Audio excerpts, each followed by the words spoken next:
1 Corinthians 15 and 58. Therefore, my beloved brethren, let me get it back. 1 Corinthians 15, 58. Therefore, my beloved brethren, be steadfast. Steadfast is being immovable, right? We just got that. So steadfast, immovable, same thing. Always abounding in the work of the Lord, right? So it says always abounding in the work of the Lord. So you go into abounding, it says to be over. It says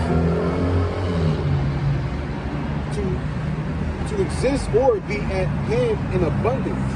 So abundance is plenty, right? To be over is more than, right? It says to be great, right? Which in the Bible it has abundant. A thing which comes in abundance or overflows unto one. So it says that what? Therefore, my beloved brethren, be steadfast and immovable, always being over, abounding in the work of the Lord. Right? Let me go into that word work, see what it says. So works is business or employment, right?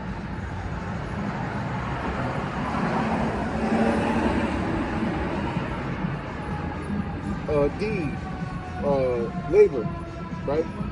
So it says always be over, be abundant, doing the most, right? Like you want to be doing the most, right? You want to be overflowing in the work of the Lord, right? And we know that what? The work of the Lord is love. That's the work of the Lord, right? That's we laboring, the work of the Lord, seeking the kingdom, right? So always trying to be in the spirit of love, right? Always responding in the spirit of love, right? It's been a couple like low-level cases where Satan's been trying me on a real low scale, right? But I was telling you earlier, right? And that's how Satan works, right? He doesn't have to come and take you out one big swoop. He can keep picking at you in different spots, and eventually you're gonna be ready to tip over, right? I mean, this is what he wants, right?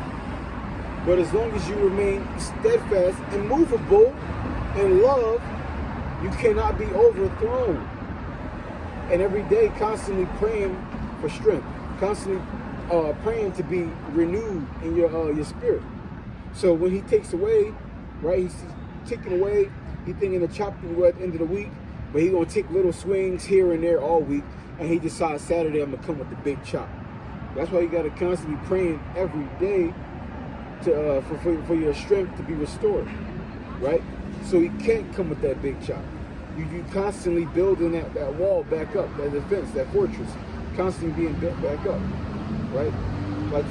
But an example to some of those little things Satan be doing. I'm in a market the other day. Well, it's a couple days ago, and I'm doing Instacart or whatever. So when in the markets when you go get some meat, I'm shopping for somebody else. In the market when you go get meat, you got to hit the button, right? A ticket punches out, right? So I'm in the deli.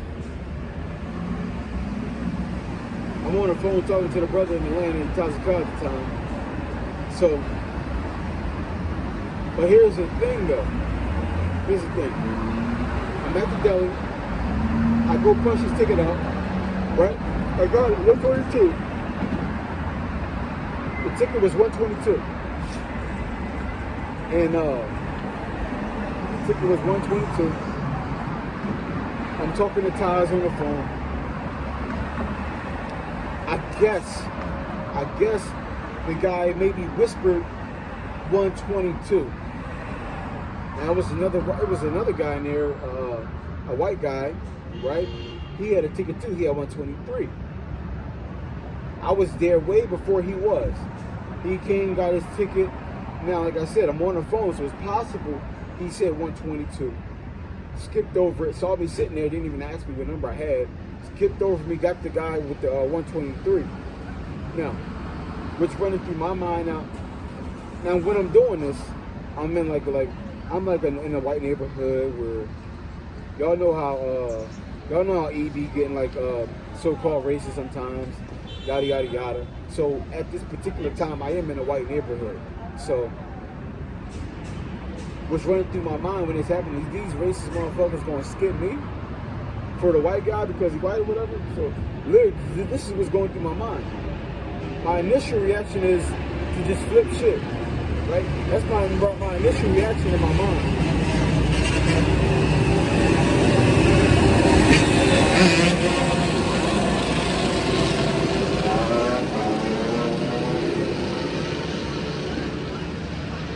But you know, in my mind, I'm looking like, okay, this is just Satan up to his little tricks. It ain't gonna work. So I just went over. I didn't even say nothing to those guys. Punched out another ticket and got my stuff. But, and I ain't even gonna mention out of the lunch guy. He seemed like he's pissed off. Like kind of like, why does this guy get another ticket? Why he didn't hear me the first time? Why he didn't even call me? But he said he's pissed off at me that I punched out another ticket. But yeah, it's just, it could be things even that little. It could be things that little where Satan can get you. Well, not get you, but can try to line you up to get you to do something outside of the spirit. It can be something that little, right? But he's been doing little things like that to me all like for the past couple of weeks. So that means something big's probably coming, right? Because that's like how that's normally how you operate with me. He'll get a small piece here, and then he come with something big, right? That's typically how you've been operating. But again, that goes back to that 1 Peter 5:8. You got to be sober and be vigilant. Understand who you're going up against. Understand how you got to react in certain situations. Because as long as we do what we're supposed to do, we're protected, right? Now, when we don't do what we're supposed to do, that's where Satan pretty much has permission to do certain things to us, right?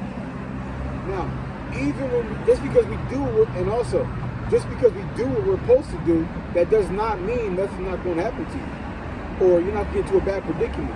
All it means is the Lord is definitely going to have your back at a certain point, right?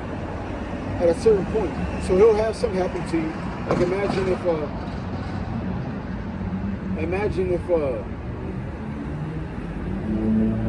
you're walking down the block, the cops stop you. Hey, we're gonna lock you up because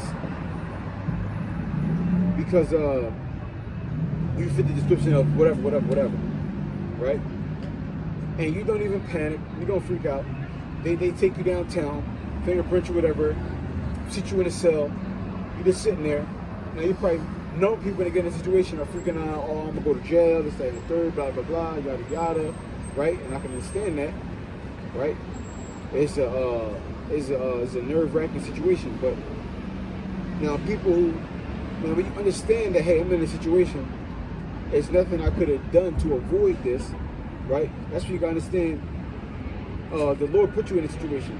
Whenever you're in a situation that could not have been avoided, no matter what you've done, that should be a reality check for you. Okay, the Lord put me here. All I gotta do is remain in the spirit and do what I'm supposed to do, and He's gonna let me out of it.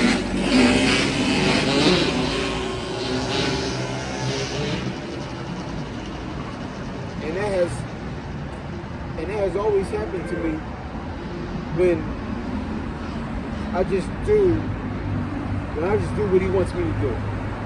It always works out. When I do what He wants me to do, I end up in situations where there's no way I could have avoided it, right? He always comes through. Sometimes in situations where I did mess up, right? Even sometimes situations where I did mess up, He still comes through, right? But I don't get into a situation that I don't like purposely do things that I'm supposed to do, and then he bails me out. Sometimes I just mess up because I'm in the flesh, right? Because we're in these bodies and they're subject to go off. They're subject to do things that you are against God, right? So sometimes the Lord will even bail you out of those situations and have mercy on you, right? But that's not something that you want to like lean upon, right? You don't want to lean upon the mercy of the Lord doing things bad. Like, you know, oh, no, I'm not gonna go like, oh, I'm gonna steal from the store. I sure hope God has my back.